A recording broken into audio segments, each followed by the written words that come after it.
Before starting the surgery, access to the superior conjunctiva and sclera is required.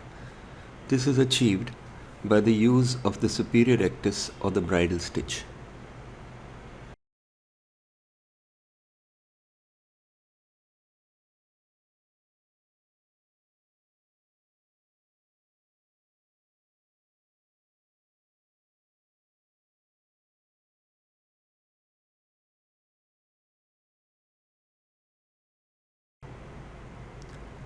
A fornix-based flap is created by cutting the conjunctiva at the limbus to expose the superior episcleral tissue, and the episcleral veins are cauterized with a bipolar eraser to expose the sclera.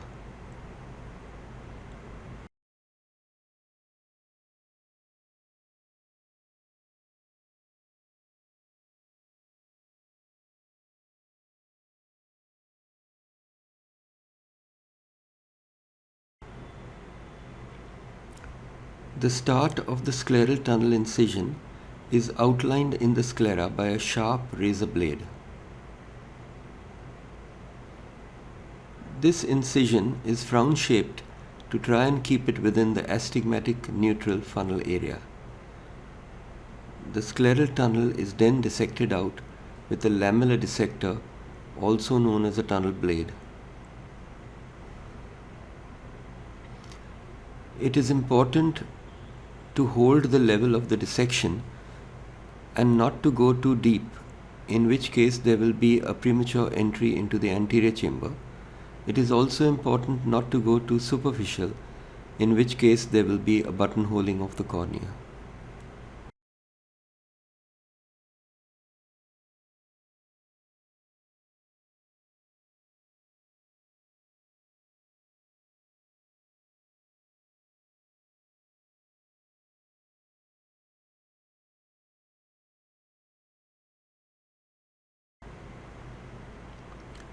A continuous circular Capsulorrhexis is then done.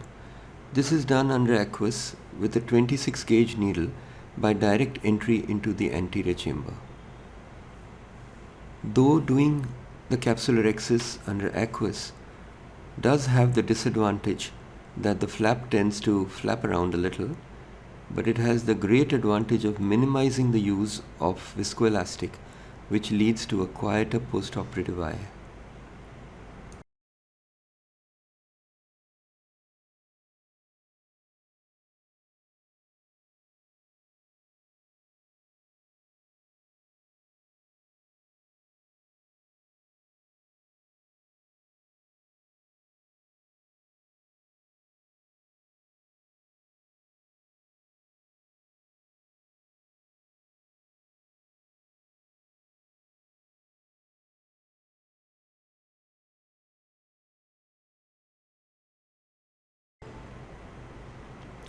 The anterior chamber is then entered through the scleral tunnel with a 3.2 mm keratome, and then this entry is expanded with a 6 mm keratome.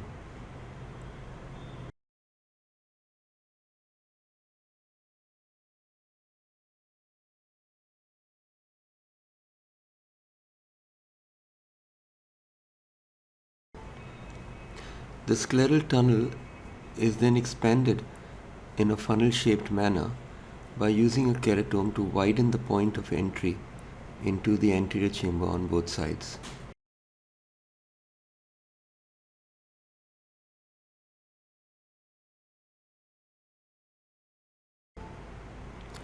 An additional port of entry into the anterior chamber is made in the inferior quadrant.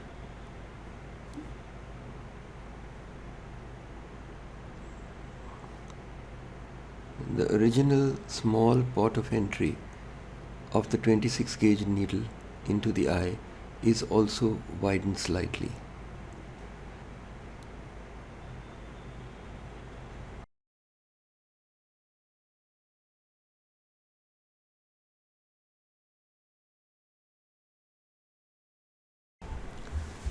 The next step is to free the nucleus by hydrodissection and then rotate it into the anterior chamber.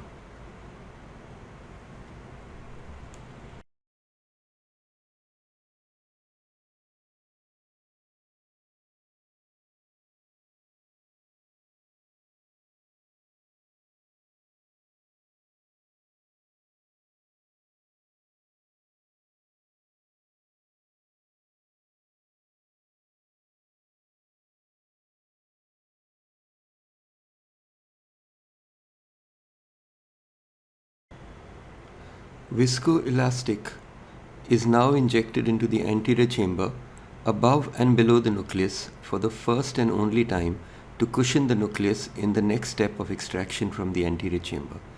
A vectis is used to extract the nucleus from the anterior chamber.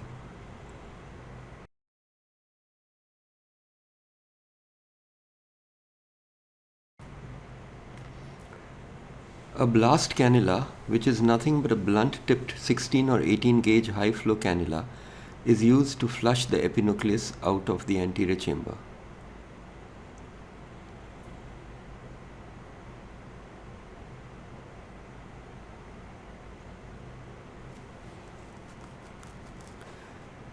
Cortex is then removed by irrigation-aspiration through a double-barreled Simcoe irrigation-aspiration cannula.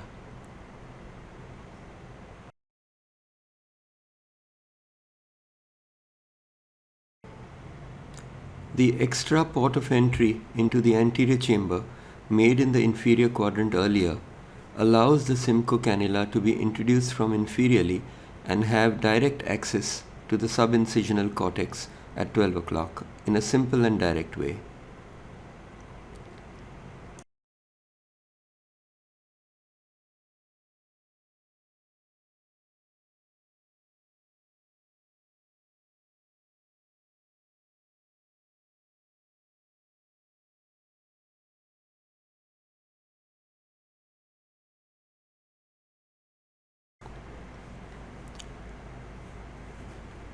Finally, a single-piece PMMA IOL is introduced into the anterior chamber through the scleral tunnel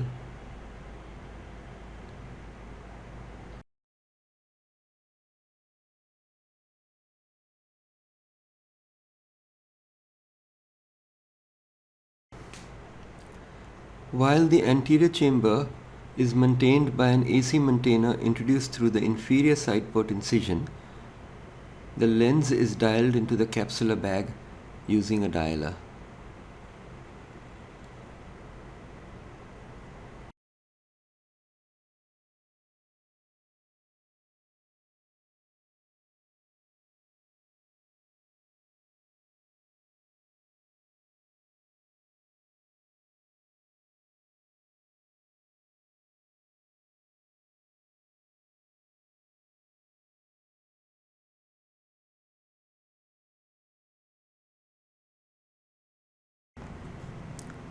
Though many claim that they get good astigmatic results without suturing, a single suture is useful to keep the surgically induced astigmatism to less than 1 diopter.